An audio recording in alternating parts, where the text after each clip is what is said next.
अध्याय 20। मुने भगवान शंकर का। यह वचन सुनकर मैं हाथ जोड़ विनीत चित्त से उन्हें बारंबार प्रणाम करके बोला, देवेश, यदि आप प्रसन्न हो और महेश्वर, यदि मैं वर पाने के योग्य हूं तो प्रसन्नतापूर्वक जो बात कहता है उसे आप पूर्ण कीजिए। महादेव, आप इसी रूप में इसी वेदी पर सदा विराजमान रहें जिससे आपके दर्शन से मनुष्यों के पाप धुल जाए। चंद्रशेखर, आपका सान्निध्य होने से मैं इस वेदी के समीप आश्रम बनाकर तपस्या करूं, यह मेरी अभिलाषा है।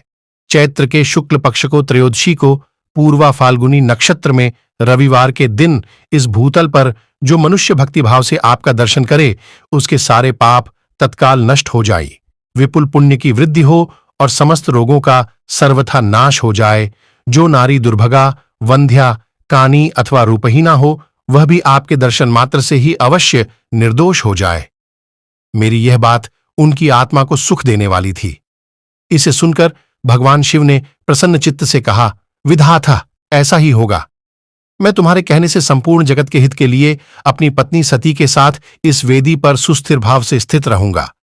ऐसा कहकर पत्नी सहित भगवान शिव अपनी अंशरूपिणी मूर्ति को प्रकट करके वेदी के मध्य भाग में विराजमान हो गए। तत्पश्चात स्वजनों पर स्नेह रखने वाले परमेश्वर शंकर दक्ष से विदा ले अपनी पत्नी सती के साथ कैलाश जाने को उद्यत हुए। उस समय उत्तम बुद्धि वाले दक्ष ने विनय से मस्तक झुका, हाथ जोड़ भगवान वृषभध्वज की प्रेम पूर्वक स्तुति की। फिर श्री विष्णु आदि समस्त देवताओं, मुनियों और शिवगणों ने नमस्कार पूर्वक नाना प्रकार की स्तुति करके बड़े आनंद से जय जयकार किया। तदनंतर दक्ष की आज्ञा से भगवान शिव ने प्रसन्नता पूर्वक सती को वृषभ की पीठ पर बिठाया और स्वयं भी उस पर आरूढ़ हो वे प्रभु हिमालय पर्वत की ओर चले। भगवान शंकर के समीप वृषभ पर बैठी हुई सुंदर दांत और मनोहर हास्य वाली सती अपने नील श्याम वर्ण के कारण चंद्रमा में नीली रेखा के समान शोभा पा रही थीं।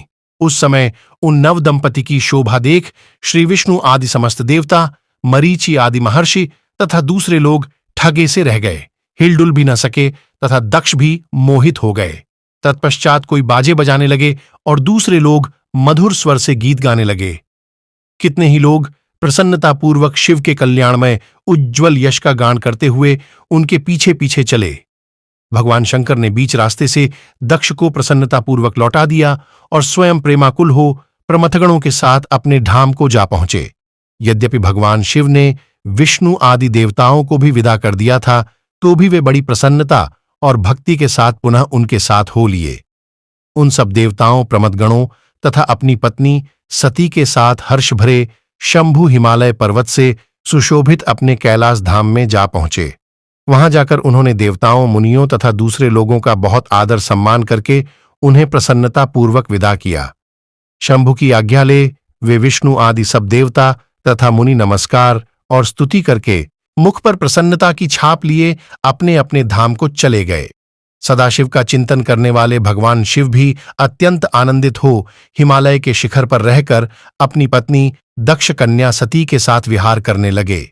सूत जी कहते हैं, मुनियों, पूर्व काल में स्वयंभू मनवंतर में भगवान शंकर और सती का जिस प्रकार विवाह हुआ वह सारा प्रसंग मैंने तुमसे कह दिया। जो विवाह काल में, यज्ञ में अथवा किसी भी शुभ कार्य के आरंभ में भगवान शंकर की पूजा करके शांत चित्त से इस कथा को सुनता है उसका सारा कर्म तथा वैवाहिक आयोजन बिना किसी विघ्न बाधा के पूर्ण होता है और दूसरे शुभ कर्म भी सदा निर्विघ्न पूर्ण